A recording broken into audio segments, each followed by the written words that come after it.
ಎಲ್ಲರಿಗೂ ನಮಸ್ಕಾರ. ನನ್ನ ಹೆಸರು ವಿಘ್ನೇಶ್ ಎನ್ ಲಕ್ಕುಮನೆ ಯೂಟ್ಯೂಬ್ ಚಾನೆಲ್ಗೆ ಸ್ವಾಗತ ಸುಸ್ವಾಗತ. ಸ್ನೇಹಿತರೆ, ಯಾವ ಒಂದು ಕಾರಣದಿಂದ ಮಹಾದೇವ ಹಾಗೂ ಮಹಾಕಾಳಿಯ ನಡುವೆ ಯುದ್ಧವಾಯಿತು?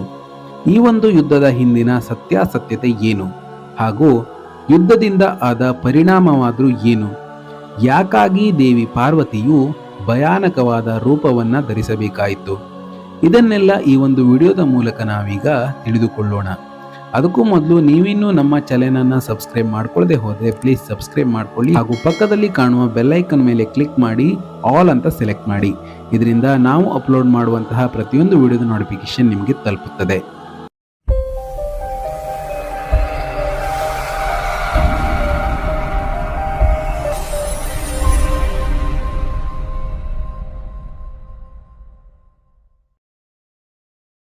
ಸ್ನೇಹಿತರೆ, ನಮಗೆಲ್ಲ ಗೊತ್ತೇ ಇದೆ, ಮಹಾಕಾಳಿ ಇದು ಪಾರ್ವತಿಯ ಉಗ್ರವಾದಂತಹ ಹಾಗೂ ಭಯಾನಕವಾದಂತಹ ರೂಪವಾಗಿದೆ. ಇದನ್ನು ಎದುರಿಸುವುದು ಯಾರಿಂದಲೂ ಸಹ ಸಾಧ್ಯವಿರಲಿಲ್ಲ. ಹಾಗಾದರೆ ಪಾರ್ವತಿಯು ಯಾಕಾಗಿ ಈ ಭಯಂಕರವಾದ ಉಗ್ರವಾದಂತಹ ಕಾಳಿಯ ರೂಪವನ್ನು ಧರಿಸಬೇಕಾಗಿತ್ತು? ಬನ್ನಿ, ಇದನ್ನೀಗ ನಾವು ತಿಳಿದುಕೊಳ್ಳೋಣ. ರಕ್ತ ಬೀಜಾಸುರ, ರಾಕ್ಷಸರ ರಾಜನಾದಂತಹ ರಕ್ತ ಬೀಜಾಸುರ ಹಲವಾರು ವರ್ಷಗಳ ಕಾಲ ಕಠೋರವಾದಂತಹ ತಪಸ್ಸನ್ನು ಆಚರಿಸಿ ಒಂದು ವಿಶೇಷವಾದಂತಹ ವರವನ್ನು ಪಡೆಯುತ್ತಾನೆ. ಆ ವರದ ಪ್ರಕಾರ ರಕ್ತ ಬೀಜಾಸುರನ ದೇಹದಿಂದ ಒಂದು ಹನಿ ರಕ್ತವು ಭೂಮಿಯ ಮೇಲೆ ಬಿದ್ದರೆ ಅದರಿಂದ ಸಾವಿರಾರು ರಕ್ತ ಬೀಜಾಸುರರು ಉತ್ಪತ್ತಿಯಾಗುತ್ತಿದ್ದರು. ಅವನಿಗೆ ದೊರೆತಂತಹ ಈ ವರದಿಂದ ಅಹಂಕಾರ ಭರಿತನಾದಂತಹ ರಕ್ತ ಬೀಜಾಸುರನು, ನಾನು ಅಜೇಯನಾಗಿದ್ದೇನೆ, ನನ್ನನ್ನು ಸೋಲಿಸುವುದಾಗಲಿ ನನ್ನನ್ನು ಸಾಯಿಸುವುದಾಗಲಿ ಯಾರಿಂದಲೂ ಕೂಡ ಸಾಧ್ಯವಿಲ್ಲ. ರಕ್ತ ಬೀಜಾಸುರನು ತನಗೆ ದೊರೆತಂತಹ ವರದಾನವನ್ನು ದುರುಪಯೋಗ ಮಾಡಲು ಪ್ರಾರಂಭಿಸುತ್ತಾನೆ. ಇವನ ಅಟ್ಟಹಾಸ ಹಾಗೂ ಕ್ರೂರತನವು 3 ಲೋಕಗಳಲ್ಲಿಯೂ ತುಂಬಿ ಹೋಗುತ್ತದೆ. ಆಗ ಎಲ್ಲ ದೇವತೆಗಳು ಆದಿಶಕ್ತಿ ಆದ ಪಾರ್ವತಿಯ ಬಳಿ ಬಂದು ತಮ್ಮ ಎಲ್ಲ ಸಮಸ್ಯೆಗಳನ್ನು ಹೇಳಿಕೊಳ್ಳುತ್ತಾರೆ. ಹಾಗಾಗಿ ಪಾರ್ವತಿ ದೇವಿಯು ದೇವತೆಗಳ ರಕ್ಷಣೆಗಾಗಿ ರಾಕ್ಷಸನನ್ನು ಸಂಹರಿಸುವುದಕ್ಕಾಗಿ ಭಯಂಕರವಾದಂತಹ ಈ ಮಹಾಕಾಳಿಯ ರೂಪವನ್ನು ಧರಿಸುತ್ತಾಳೆ. ಹಾಗೆ ರಕ್ತ ಬೀಜಾಸುರನೊಡನೆ ಯುದ್ಧ ಮಾಡಲು ಯುದ್ಧ ಭೂಮಿಯನ್ನು ಪ್ರವೇಶಿಸುತ್ತಾಳೆ. ರಕ್ತ ಬೀಜಾಸುರನ ವರದ ಬಗ್ಗೆ ಮಹಾಕಾಳಿಗೆ ಗೊತ್ತಿರುತ್ತದೆ. ಇದೇ ಕಾರಣಕ್ಕಾಗಿ ಮಹಾಕಾಳಿಯು ರಕ್ತ ಬೀಜಾಸುರನ ರಕ್ತವನ್ನು ಭೂಮಿಯ ಮೇಲೆ ಬೀಳಲು ಬಿಡದೆ ತಾನೇ ಆ ರಕ್ತವನ್ನು ಕುಡಿಯುತ್ತಾಳೆ. ಹೀಗೆ ಕೊನೆಯಲ್ಲಿ ಮಹಾಕಾಳಿಯು ರಕ್ತ ಬೀಜಾಸುರನನ್ನು ಸಂಹರಿಸಿ ಗೆಲ್ಲುತ್ತಾಳೆ.